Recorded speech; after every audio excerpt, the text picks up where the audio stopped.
We launch things in very specific places. These orbital highways have a finite carrying capacity for safe operations. Because things stay up there for very long periods of time, and they're the equivalent of single-use plastics, these orbital highways are getting congested, and the carrying capacity is being consumed.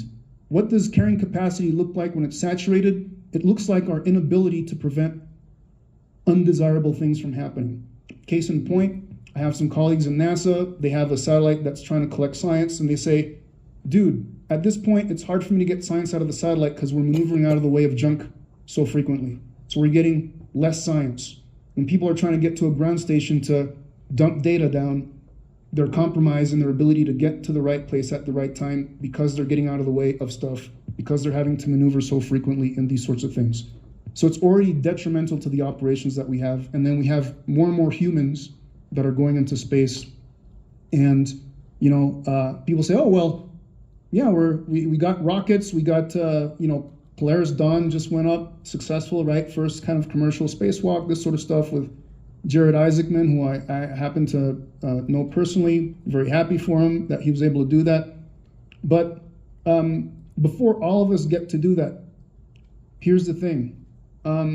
Right now, when we get on a plane and we hear the safety briefing, it's like, okay, case of a water landing, life vest, blah, blah, blah. You can yank on the, tug on the string. You can blow into the red tube, that type of thing.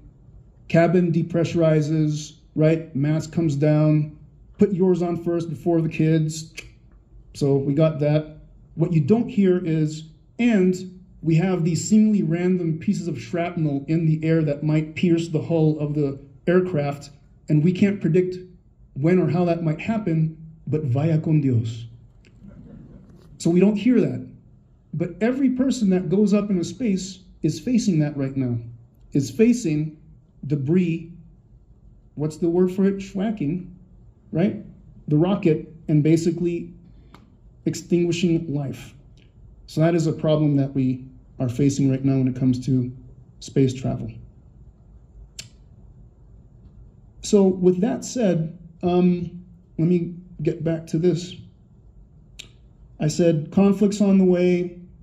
We're not really, cooperating when it comes to planning and coordinating this sort of thing. We need to have, we need to think about stewardship of the space environment. One of the most important aspects of that stewardship is because satellite provides us with a way of life in our technology, and we know more about the planet by satellite data than by any other source of, sensors that we have and all that other stuff.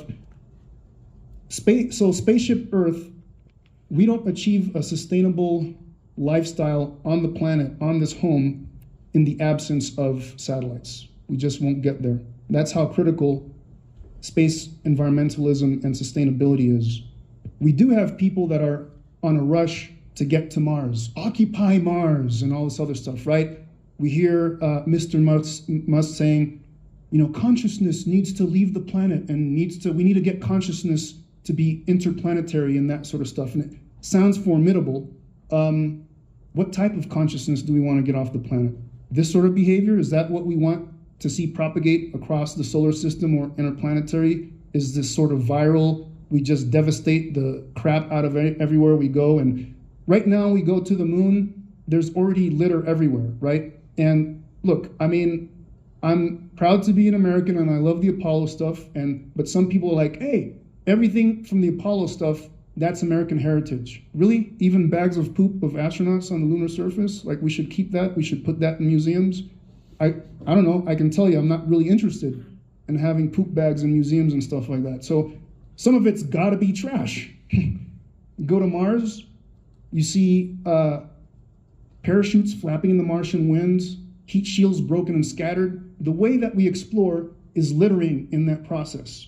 That's part and parcel with the way that we explore. It's done by those most resourced. It's done to the detriment of the environment. The environment is big, and it'll sort itself out. It doesn't have to be that way. And people say, oh, well, it costs too much to not do it that way. No, it costs too much to keep on behaving in the way that we're behaving because we are exhausting our resources in a way that is unsustainable long term. So that's an issue.